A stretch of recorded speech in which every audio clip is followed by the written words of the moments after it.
Hey, everybody. Welcome to the Tech and Teaching Podcast, the live version, where we give you the tips, tricks, and general knowledge bombs. No graphics effect today. I'm sorry. On how you and your school can improve your live stream or podcast. I'm Eric. This Jordan is Jordan. Is Jordan. Hi, Jordan. Hi. Hello. What we are doing today is kind of putting a bow on section 1 of season 1, part 1 of season 1 of the Tech and Teaching Podcast. We have talked a lot about equipment, plenty of peripherals.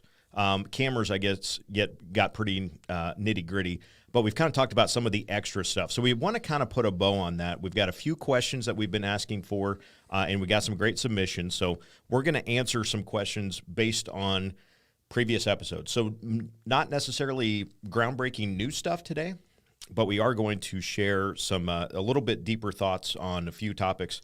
And then we've got some rapid fire questions. And if you stick around for the end of the show, that's the only time you're ever going to see the special promo offer for striveav.com. Very excited about all this. Lots of great stuff. Join us on the conversation. If you are on YouTube, Danielle is monitoring the chat for YouTube. So if our conversation pops a question into your head, throw it in the chat. Danielle will get it to us. Likewise, if we can get it on Twitter, that would be fine as well. So thanks for joining us if you are live on Elon's favorite social media platform. So Jordan, it's kind of a fun joke inside here. Let's first talk about some of the questions that were submitted to us by some of our outstanding teachers. We love getting these. First question deals with the Lilliput monitor, which was actually, was that last week's episode, was about the camera assist monitor. Yeah. The Lilliput monitor that they just received one attaches to the top of the camera, but it is a pain to take on and off, and it wobbles around at the connection point. So Tara Johnson-Brock, let's answer this question for you. Jordan, what are some fixes to fix the wobble and also the pain of putting it on and off the camera that Johnson-Brock or other schools might use? Yeah, so it kind of depends on the connection point that you're talking about, but here where your cold shoe quarter like stem goes into your mount, that can be, I found that to be kind of wobbly, or it can get loose just because of all the cables in and out that starts pulling it, and so it can come loose there. That just requires a really, really tight turn, unfortunately. Yep. So there's no easy fix. Easy way. You could actually, now that I think about it, if you could go to your shop class and get some Loctite, some blue Loctite, not red, blue Loctite, and that actually, I just thought of that, would probably work. We even rehearsed this show. Yeah, I know. Wow. Look at you go. But anyway, and then this cover can make a really spongy mounting point, so we'd kind of suggest taking it off, and there we go, and mounting it directly to the monitor itself, or you could go through the hole there. It just kind of depends on how you want to do that, but that's just to get the most two hard surfaces together rather than the squishy cover there. Yep. And the nice thing about these rubber covers on the and this is the Lilliput A7, the 4K camera assist. If you are inside, which we are for winter sports right now, you don't really need the Velcro strip that has the viewfinder shade, and so you can actually just take the whole thing off. Just do that. Be gone. There we go. There it goes. Don't have to worry about it again until springtime, obviously, right? So you could use that camera assist like that, and we used some gaff tape to label, which is going to be a fun little thing coming up in a little bit. So, Tara, hopefully that answers your question. How do you get rid of some of that wobble? I'll add in if you want to keep everything together, the monitor and the camera, you could get a newer bar and just have that camera assist mounted behind the camera. Or the field monitor behind the camera, and then you can you mount that whole bar to your tripod, and then you're able to take that quick mount off, put it in the bag, and then pop it back on the tripod, right. And you don't have to remove any of those pieces from the bar. Right. Marcus says if your cameras can be stored with it, just leave the mount on the camera. That's the part that gets loose, so it really does take a lot to get it tightened. Yes, you can leave that part on the camera itself as too. Yes. Thank you, Marcus, who will be featured later on in the show. Now, next question. What types of tripods work best in different situations, i.e. sidelines, wide angle, and et cetera? This one came all the way across the river from Josh Allen at Lewis Central there in Council Bluffs. The best tripods, and again, it does kind of depend on your situation, but we mentioned a couple weeks ago, tripods, fluid head, absolute must. Where should we use the fluid head tripod specifically? Your main and ISO cameras. You want those to look nice, so let's put a fluid head tripod on there. And then into the sidelines, anything that's kind of your mobile-ish-esque cameras, a monopod, preferably with a fluid head on top of that as well. Right. If you just have a stick, you can go out and just get a fluid head piece. Right. And then you don't have to buy the whole stick, but those sticks probably cost, what, $20 or something. Just go get an actual tripod, then you get the chicken feet for stable shot. But and then your wide angle, you could use your Amazon special $20 piece of hardware. And if you're not moving it, I guess, if you're not going to move it, if it's just there to static show what needs to the wide angle or whatever, yeah. Might be an arena shot. Yeah. Might be a studio camera. We don't have one mounted in here, but we could put a studio camera up in the corner kind of thing. It could work well for that if it's never going to move. That would be an okay use of the $20 plastic tripod. All of these tripods could be Amazon special right now. They really could. I don't know that one thing you got to be careful of, usually the $20 Amazon tripod does not have the ball head that is separate from the tripod legs, so you have to level it with the legs. I doubt it. Right? So that's just something to think about. Yes, seriously. The next question comes from Don in Alma, and this was such a good question that we are going to eventually give an entire podcast episode to answering this question much more in depth. But the question itself from Don says, we would like to know camera positioning for multicam situations. Where do you point them and when to switch them? Don, thank you for this question. And this is, like we said, this is a big deal. We've got a lot of schools that in the last year and a half have really started to expand into multicam situations, wireless camera solutions. And so we have the ability, a lot of schools are adding the ability to put a wireless camera pretty much anywhere. So the question is, where is that? Again, this is going to be an entire episode probably here in a few weeks. But for now, we want to give you some quick kind of high-level notes. And the first high-level note is the rule of 180 degrees.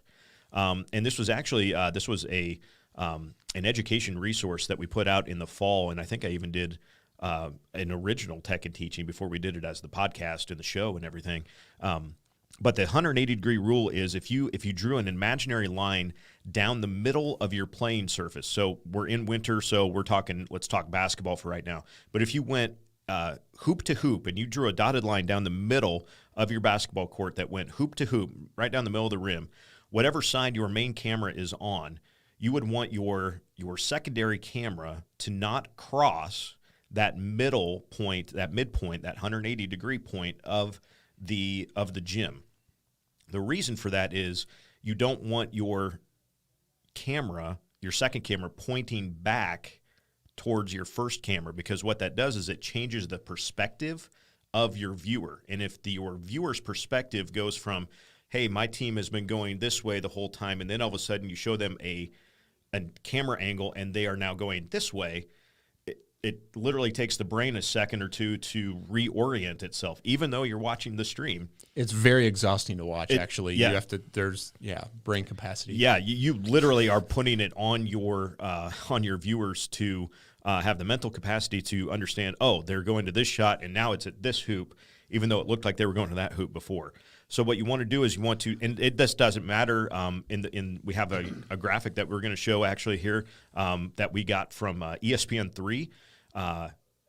Doesn't matter if you have 2 cameras or 6 cameras. You should not cross that 180-degree line so that your perspective as a viewer never changes. Now, there is kind of some very small and very technical ways that you can break that rule, but you don't want to be doing it a lot, and you got to be very careful about breaking it. Yeah. The better way to do it is just not break the rule. That's the safest. Yeah. We can get into those. We can get into later. that. And then when do you switch them? The general rule of thumb, do not switch camera angles while the main action of a play is ongoing. For instance, real quick, football, snap, quarterback hands it off to the running back. Running back was running outside. You could tell it's going to be he's got a long way to run. Then he gets tackled. Then you switch to your secondary camera, which is either showing the tackler in an ISO cam shot, or it's showing the reaction of the bench, or it's showing the reaction of the cheerleaders, or something like that. But we don't want to switch midway through a play and then have our camera perspective change. It would be similar to, in the basketball scenario, switching and showing that the hoop suddenly flips directions. We don't want to do that mid-play. In basketball, we don't want to have a play develop. Suddenly a person drives from the top of the key. They take 1-2 good dribbles. Now they're going to the rim. Everybody can see that they're going to the rim, and suddenly we switch camera angles, and now it's the hoop cam, and they're coming at us. No. Let that play, let that shot finish. And if he makes it or they make it, outstanding. Now you can switch. As soon as that ball goes through the net, now you can switch to your secondary camera and get the reaction. That secondary camera, again, it's the gravy, it's the side, it's not the main dish, right? We want to see reactions. That second camera is usually reaction camera. It's not main action camera. That's the real short answer. I mean, another good thing to kind of have them is just watch ESPN or ABC, and now through the lens of, okay, I'm going to see when they're going to switch. I'm going to see how often do they switch, and do they take this certain angle. And once you actually start viewing it through those lenses, well, I didn't know they did that. Right. Okay, well. And it makes you'll get a lot more ideas that way too. Makes a lot of sense. Marcus says football and volleyball are great sports for learning the multicam switching. Yes, because there is such a nice designation between what is an action play and what is the time between plays. Mm-hmm. Football and volleyball both are really great ways to learn that. Basketball happens really fast, so your director and your camera people really got to be on the same page. So, like we said, that will be an entire episode coming up soon, but that's all the time we really want to spend on it for today. Rob in Kearney, longtime supporter, first-time submitter of questions. Of course, everyone is too, right? Any trips or ticks? Outdoor ticks? I don't like ticks. Nobody likes tick. Cord management. That's the topic, Jordan. Yes. What can we do to help Rob with cord management? Yeah. Couple things. Zip ties, and then also these Velcro strips that attach to the cord, so you will not lose them. Boom, please use them. You could also, if you have a lily put that's mounted to a newer bar, or that you don't have to take apart, and you're always using it all together, and you have your power cord for the camera and the lily put and all your HDMIs, you can put them all into a bundle, make a snake, and you can either zip tie them together, or you can get those the sheaths. It's kind of a plastic sheath that I've seen, that you can put them in, and then they're essentially one cord, and that kind of ties everything up nice and neat. Those are... Yeah, cable management, as soon as you go beyond camera, capture device, laptop, as soon as you go beyond that, cable management becomes a big issue. And so gaff tape becomes a production person's greatest friend. Zip ties are great. We have also found that there are reusable zip ties. Ooh, do those get fun? Yes. To use, because then you don't have to snip them off. You can just actually push the little button and they undo, and it's amazing. It beats having to buy them over and over. Yes, that too. Marcus at Johnson County Central also wants to know, what is our most random use of gaff tape? And if you don't know what gaff tape is, Jordan will lovingly demonstrate for us. Gaff tape is the production person's duct tape. everybody uses duct tape. If it moves and it shouldn't, you use duct tape. Well, in productions, if it moves and it shouldn't, you use gaff tape. If you want to tie down cords, you use gaff tape. If you want to label things in short fashion, you use brightly colored gaff tape and write on it and stick it on whatever you need to label in short fashion. I think these are about ½ inch wide. ½ inch wide, and they kind of, the application of it is looks like that, right? The biggest benefit of gaff tape is that it holds similar to duct tape, yet it will not leave the sticky residue. I'm knocking on wood. Everybody seeing that? Knocking on wood. It will not leave the sticky residue like real duct tape would. Real duct tape, we have used that on stuff, and oh my gosh, it is such a pain. It melts a lot quicker too. You got to get the goo gone right away, and you're working in a mechanic shop for a day because you got to get all that stuff off. Most random use of gaff tape, however, and again, we've done cords down, we've done labels, all that stuff. At Burke Stadium for state track, there is a cable, a cable running from the lower press box to the upper press box.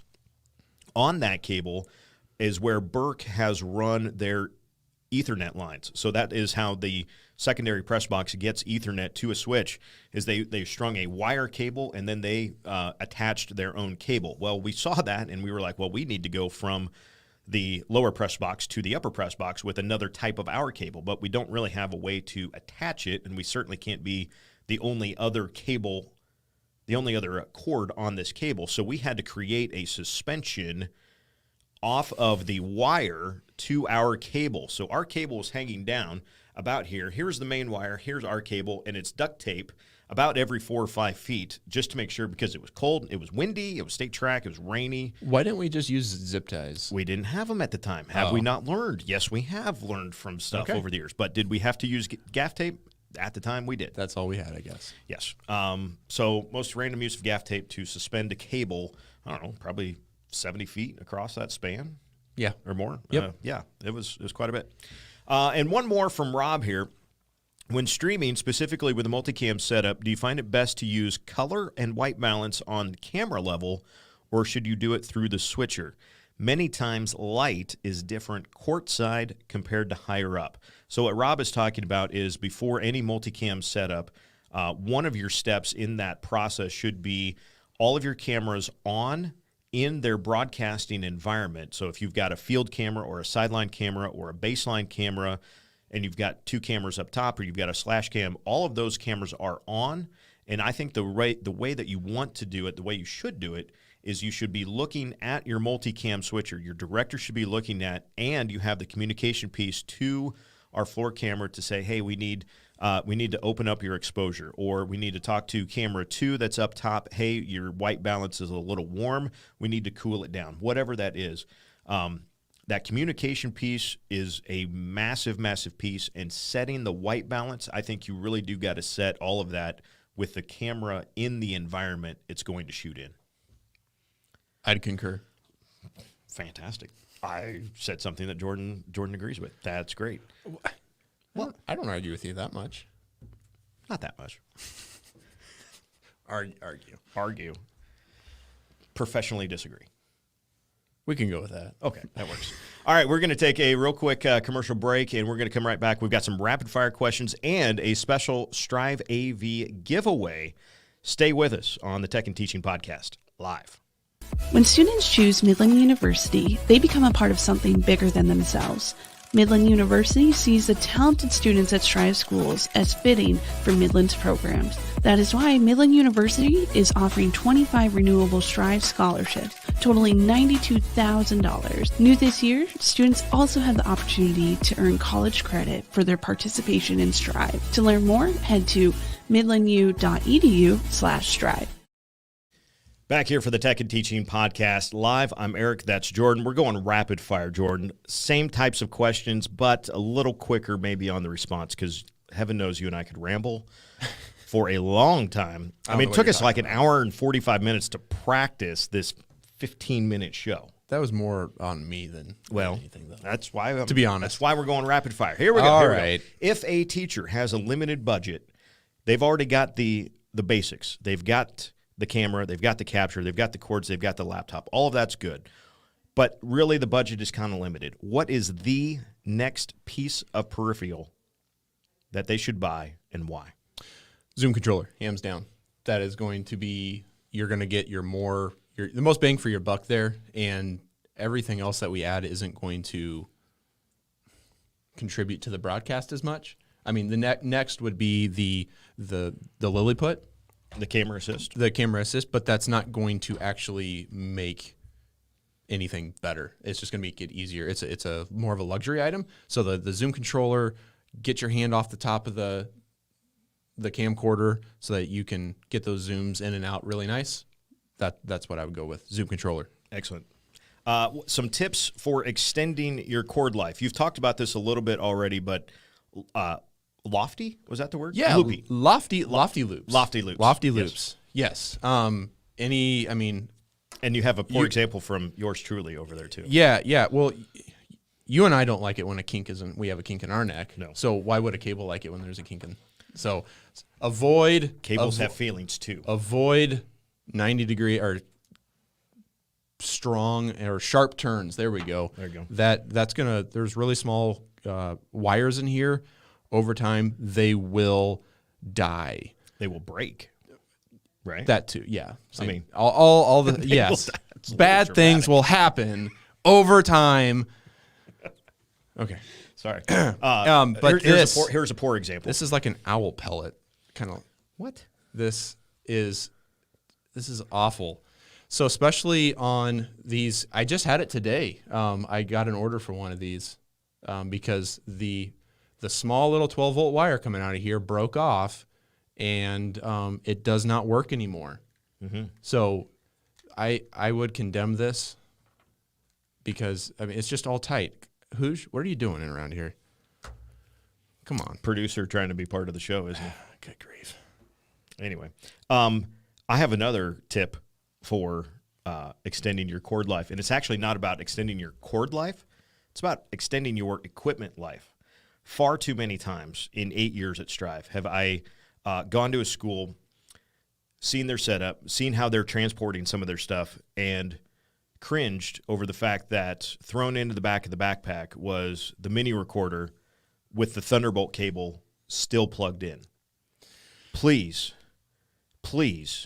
do not leave your equipment plugged in when in storage.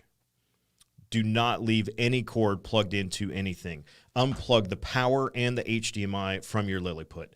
Unplug both ends, the HDMI and the USB, from your capture device. If setting up your equipment takes too much brain power that you can't remember exactly which end of the cord plugs into, this gaff tape, these come in packs of 4. Jordan can get these. You just got to let him know.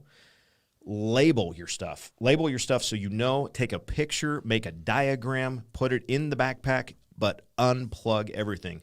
The device itself won't break. The cord itself may or may not break, but I guarantee you the connector in the device will break faster than anything if it is stored with that cord still plugged in. Please do not leave your stuff plugged in at the end of a broadcast. Break it all down. No matter how much of a pain in the rear you think it is, trust me, it is worth it to keep the life of your equipment going for as long as possible. Because there's nothing more frustrating than having it all hooked up and I have no video. Yeah. Well, I can. The amount of times that those mini recorder things would break if you looked at them weird. Yeah. And then I would see schools they'd unplug the HDMI from the camera, leave both things plugged into the mini recorder, and into the bag it would go. Wrap it around their hand. It'd look like this. And they'd look, I'm like, oh, no, please don't do that. Okay. Sorry, that's a little hurt my heart sometimes to see that. Another quick tip, setting up. Have your Strive class get out the label maker and label everything. Every end, every battery, every power supply, on the back of your switcher, label This is a 7-inch monitor that we have labeled in 2 places. Yeah, what's the orange for? That's so you can see it when you've got the red thing that you threw away. You could see it on this end because I realized that when I put this piece of tape on and labeled it number 3, and then I realized that when you have the red rubber thing, you can't see it. So I had to put another one on the bottom. But we have two labels on this thing, and it's 7 inches. Yes. So take the time. You want to make it so easy a 4th grader could put it all together. And then one last tip on the cords. Yes. This isn't rapid fire. I'm sorry. Well, but important. Important. If you have gotten a SWIT wireless bundle, you probably have them. It's either a black or a blue pigtail, HDMI pigtail. Even if you don't have the SWITs, get one, and then you can connect it to your tripod, and then to your camera, and then you're able to kind of use your zip tie or your Velcro strap here, and strap this to your tripod, and then it'll take all of that weight off of your HDMI port on your camera. That will save a cord and your HDMI port on your camera, which is way more expensive than a cable. Yes. And RAM. Yep. That's really great stuff. All right, next rapid fire question. Would you ever recommend a field monitor larger than 7 inches? And the answer is both at the same time, yes and no. Why would you recommend a field monitor that would be larger than 7 inches? Yeah, the only time that I would recommend a field monitor larger than 7 inches would be if you are using that field monitor as a confidence camera for your announcers, or even if you're your director, you don't want to buy a big 21-inch monitor. You can get a small 10-inch or something like that. That's where I'd put that into that category, but not as a camera. As a camera, I would say, no, you don't want to go over 7 inches. If you go beyond 7 inches, you go to that 10, you go to that 13-inch camera. Now you are going to really greatly affect the weight and the balance. Even if you have the newer bar and you have the camera on the front, you have the confidence monitor on the back. If you go beyond 7 inches, now you're going to be really back heavy, and now you got to re-level again. It's going to not do what you think it's going to do at that point. That, and just the whole panning too.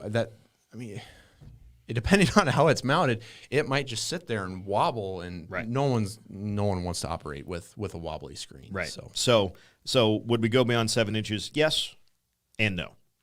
What are some common tripod mistakes that Strive has seen schools make? Level your tripod now. Sorry, had to do it. Please level your tripod. That's probably did that compress you? Well, it was did. Good. That was good. It did. Got worked up there. We're fired up today. We should do more of these in the afternoon. I'm ready to go. Getting a little warm, but hey, level, and tip. You can, if you have a fluid head tripod, most of the time you will be able to have. There's where all your legs come together. There should be a knob that you can unscrew and level just the head. You don't actually have to level the whole tripod with the legs. So don't use the legs to level it. Use the actual bowl. Yes. On top. Well, that'll make things a lot easier. So much easier. In fact, if you get real good at using that bowl, you'll find out that you have a little bit of wiggle room. In fact, if you want to lean that tripod forward just a touch, can't go crazy forward. But if you got to, man, if I could just have another couple inches forward, it would get me out the window or something like that. Yeah. Go a couple inches forward, and then you can still level the tripod with the ball head. And, of course, there's an auto-leveling tripod. Why wouldn't there be? Thanks. I mean, and if anybody's going to see it, it's going to be Marcus, it would. Too. Yeah, that's okay. Awesome. Other common tripod mistake, I think you touched on it briefly, especially when we are here in basketball season. Still see some schools that have the tripod with legs extended, but the feet are touching very close to the part where people are walking up and down the bleachers. And you're going to see the vibration of every single step on the camera because your platform isn't solid. So again, to go back to our camera or our tripod episode, getting some sort of platform to get off of the bleachers. If you have the means to do it, it is worth it every single time. Otherwise, we're going to see every single step. Kids are going to be running up and down there. I know gym sizes are different for everybody. I've seen plenty of small gyms. We were just at the York City Auditorium, which is all concrete. Well, that's awesome. We know not everybody has concrete that we're setting up on, right? So making sure you take every step you can to get that tripod on a sturdy surface that isn't the bleachers will be worth it every single time. I concur. Great. And lastly here, if budget wasn't an issue, well, wouldn't everything be nice? But let's say you get that big grant you were going for. If budget's not an issue, Jordan, what camera would you recommend to a school for purchase? Well, it depends. What are you doing? My school, School A, let's call them, is at the top of their game. They want an awesome-looking live stream, crispy live stream. Mm-hmm. They also have a media productions class, digital media class, that's doing some really cool graphic stuff. They got a video board in the gym. They're doing some cool stuff on social media.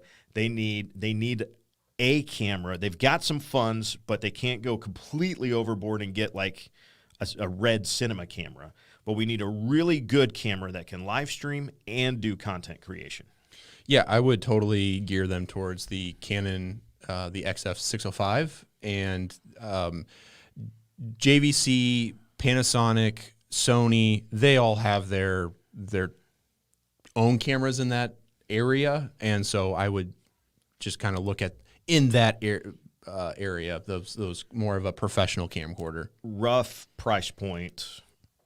Something like that. I know the JVCs are a little bit cheaper than the Sonys or the Canons, so you could $4,000 to $7,000. Somewhere ballpark, $4,000 to $7,000. Ballpark, that's kind of wide, but it's definitely not going to be under $3,000. Okay.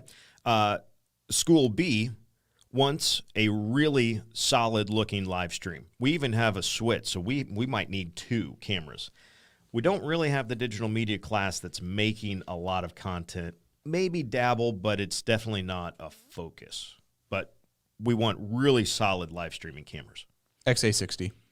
You can get a couple of those. They're around $1,600, I think, a piece. And you could get a couple of those. They'll be great for you. They're 4K, so you can grow into them. Yep.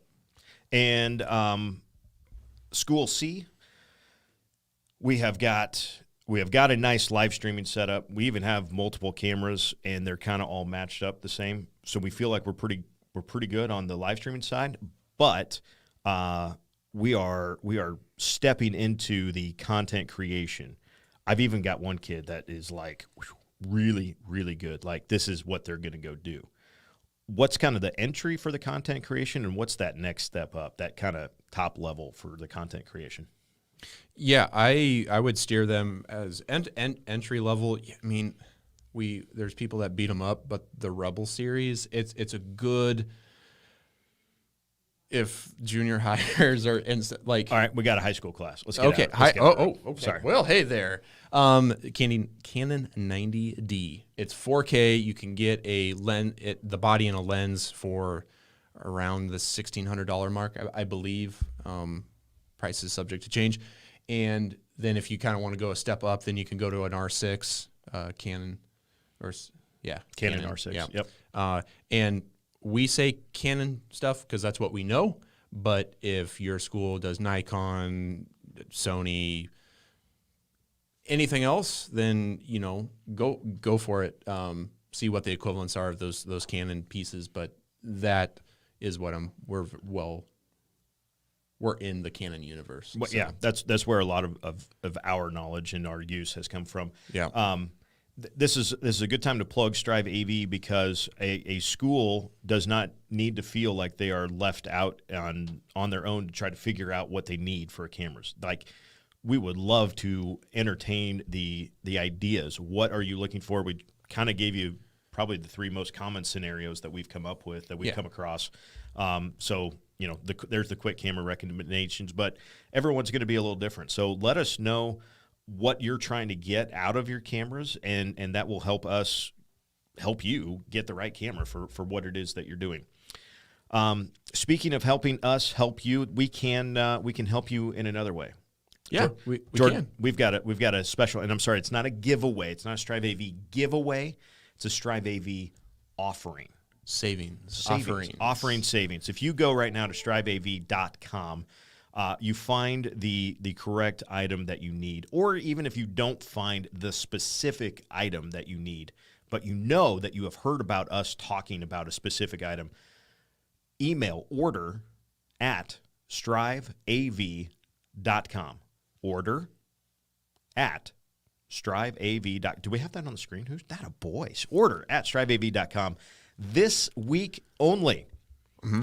Yes. Mention in your email that you watched us on Tech and Teaching Live, and we will get you 5% off. 5% off your order this week. This week only. It is good until February 3rd, 2023, and the offer will end when Jordan leaves the office on Friday, so that's 5 o'clock Central Time.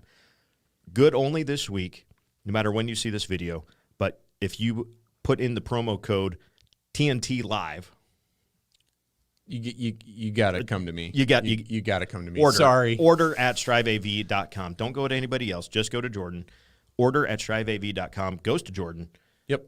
He'll take care of you. 5% off your order this week only. Jordan, that was a fun episode. Danielle, anything else from the Peanut Gallery? Got some comments from Marcus. Thank you as always, sir.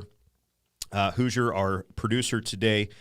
Strive is at the intersection of digital media education, and we deliver an engaging curriculum, innovative audiovisual equipment, that's Jordan's side, and an education-based live streaming platform for K-12 schools. Find out how Strive can help start and grow your school's digital media program at strive.tv/product. Until next week, when we go back into our normal recorded episodes, and we give Jordan a little breather. That's Jordan. I'm Eric. Thanks for watching us on Tech and Teaching Live.